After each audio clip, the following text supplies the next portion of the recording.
Okay, so let's do some cool stuff with our scene right here. So I just delete the third person because we're not going to do it. Please delete the third person character. In order to delete any type of object, click right click and just click delete, okay? Alright, so I'm just going to build a scene.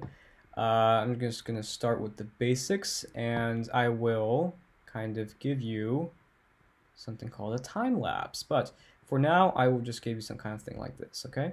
So, first thing to organize and when you're trying to make a game. We talked about parent-child hierarchy, right? And we're going to talk about how we can organize game objects using the parent-child hierarchy, okay? So I'm going to create a map, right? So let's first try and make some kind of map. I want to create a road, a inclined plane. So basically I'm just going to rotate this using my rotation tool. Just going to rotate it. Just going to press Alt and I'm just going to rotate this, see the best out of it. Kind of see that little, dent. That means that it's kind of sunk in, it's overlapped. I like this. Now, once I create multiple objects, you're going to see that's going to get a little bit complicated because, hold on, 0 automatically, and it goes flat. That basically means one thing. You have to organize your hierarchy, basically. So I'm going to show you how to do that. Go to GameObject, and you're going to see something called Create Empty. Now, Create Empty is just a regular game object that does not have anything. We've talked about how our third-person character only has its own skin and does not interact with the environment, except only with that green cylinder simple cage that it has. Now, why does he do that? It's because for efficiency, for gaming efficiency, right? Same thing with cubes and spheres. As you can see, if you look closely, you see that little green edge? That is that same green cage that the third-person controller has, but just with a pretty different shape. It's the same rectangle, okay? Rectangles and simple basic shapes, they are really easy for the computer to calculate. How about spheres, though? Aren't spheres very complex? No, because Unity already made a spherical cage for us. Now, why did Unity already made that? We can see it's a sphere collider. It's because Unity made it to be very efficient. So Unity created colliders for the basic types of geometry. Spheres, cubes, rectangles, even cylinders, and capsules. Now, that cage that you saw in the third-person character, that's called the capsule collider. And it looks really like a capsule, like the pill or a capsule pill that you might eat in medicine, right? All right, so back to game object. Now, this is empty, as you might see. Where is that game object? Nothing. It's not visible, right? But when you take a look and when you're trying to edit the position, you can exactly see its position, as you can see when you rotate it around. Now, why is it so useful? Empty game objects are so useful when you're trying to organize, when you're trying to make it into a simple map, for example. You can name the game object by clicking on this and say map. And within the map, when you just move the map, the entire map moves. Parent-child hierarchy, can you remember? And also, when you go into this, you can edit your same environment. But if you do not like the entire map, you want to shift it to the left or right, you can just shift the entire thing. It's really easy and super organized because one thing that you're going to see in your entire scene is this. Super simple, right? And when you drop it down, you're going to see these objects. Okay, so these features are what I'm going to have. I'm going to be right back as soon as I make this thing.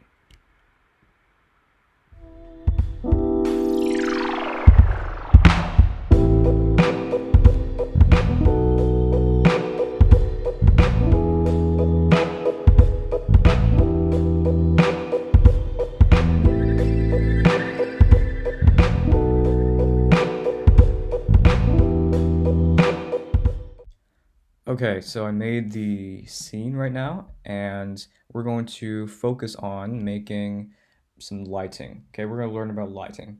So right now, I'm going to teach you how point lights, directional lights, and area lights kind of works. And I'm going to teach you how to edit what we call a skybox, like the overall background, okay? And I'm going to explain the dynamics of it. Okay, so let's get this started. I'm just going to remove some light because we're not going to start with any light, and this is our default scene, right? Okay, so let me first give you what directional light does. So directional light is, you can say it's global light, meaning that light is not only limited to this specific area, it's light just shining everywhere globally. Can you get the point? So even though I move, the thing won't change, right? The lighting won't change, the shades won't change because light is everywhere. Light is just shining on this direction. You see that little lines right there? Light is just shining on that direction everywhere, okay? Now, what happens if I rotate?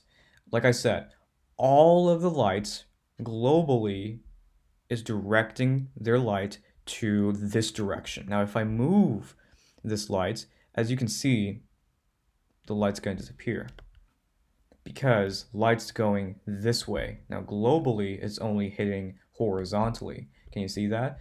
Move, like here, it's going to be completely dark, right? It's going to completely dark, but since globally the world is pointing upwards, if you go to the bottom, you see that there's light, right? So this is the interesting dynamic where you do directional light, as you can see right now, okay?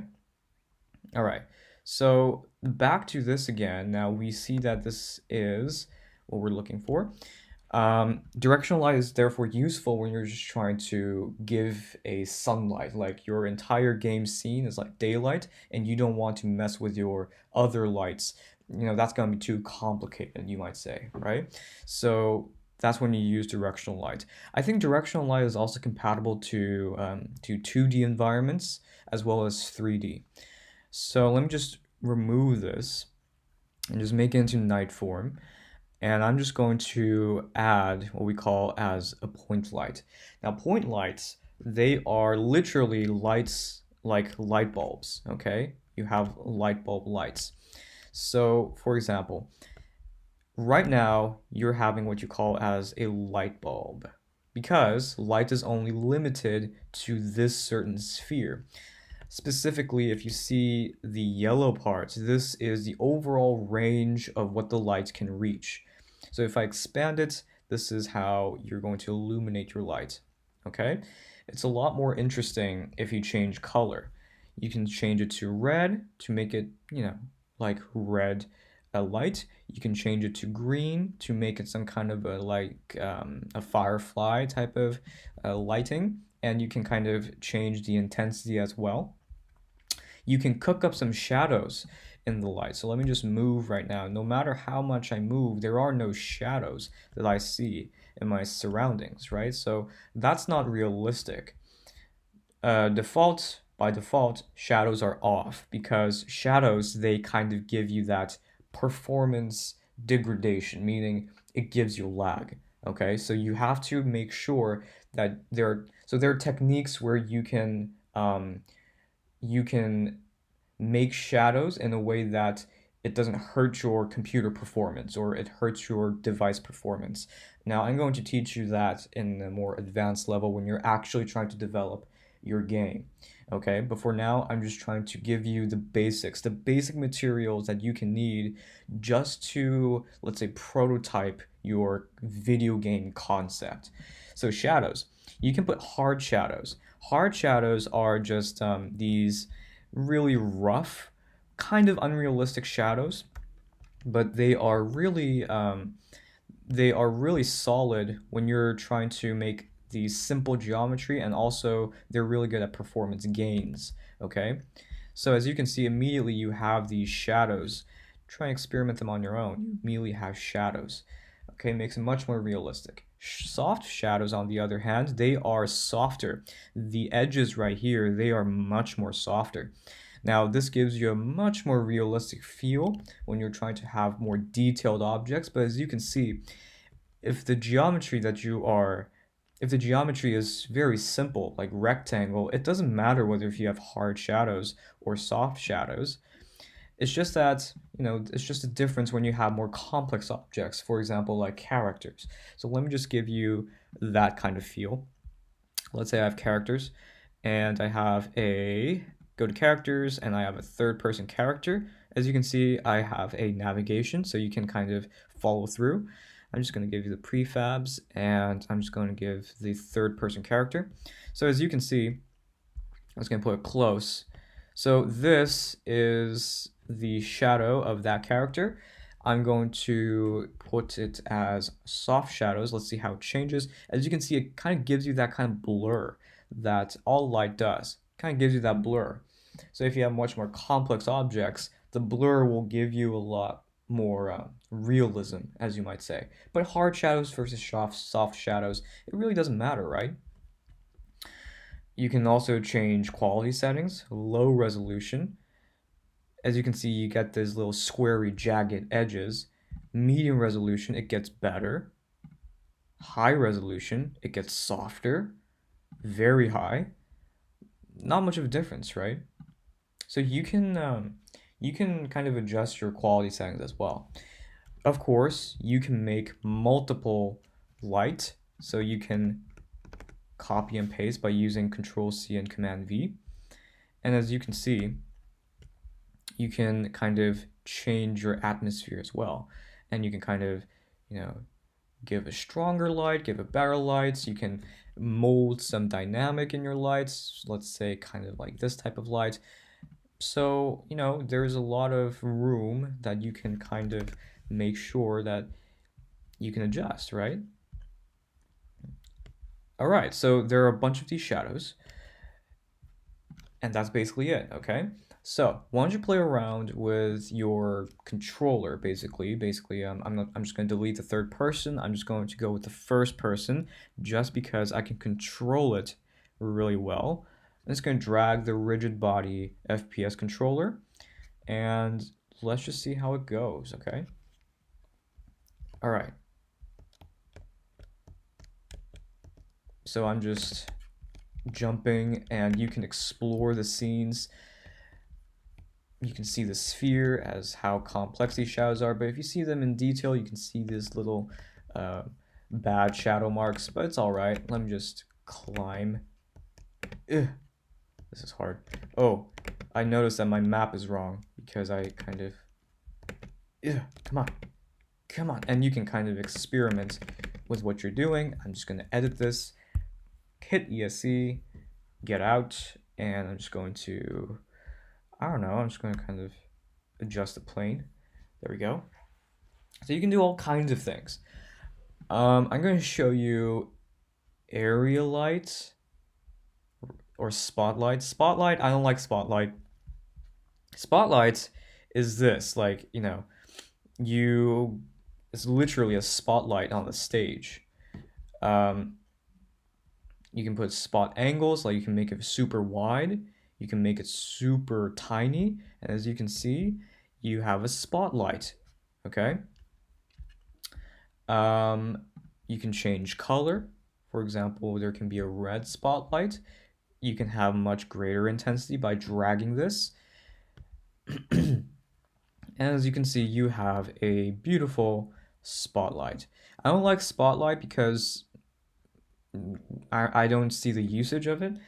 But, if you're trying to make a game where there's like CCTV cameras, or if there's like a guard trying to watch on you, and if you're trying to plan an escape, maybe it's that kind of scenario, you can use spotlights as well. Area light. So I'm just going to remove spotlight because there's so many light going on. Area light. So area light it's used for performance gains, actually. It's mostly used for performance gains because, as you can see, you can have like a baked area light, meaning baked means the computer already kind of calculates how light might reflect already and stores it inside of your computer memory. So the computer do not the computer does not have to calculate every single time, every single frame in your game. It just has to load that pre-computed light data. So it's much more efficient when you're trying to do, like, for example, super ultra high graphic type of scenario. For example, I can show you um, a very high quality light scenario. For example, let's say I can give you like Unity Atom. And as you can see, like these types of super high quality baked scenarios, right? These things are where you're going to use area light because you just cannot control your character in real time scenario with such of this high quality. These developers must have used area light just to kind of make these things going. Now, this is Unity, right? This is Unity, and you might wonder, hey, why can't I get these realistic light features? Like this is super realistic, right? That's because we haven't done a thing called shaders or textures yet.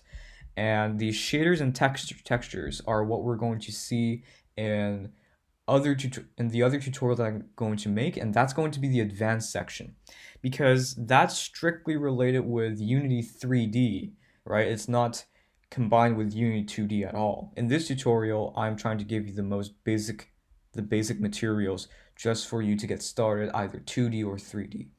Okay, so I'll see you guys in the next video. We're going to talk about interaction, starting from the next videos.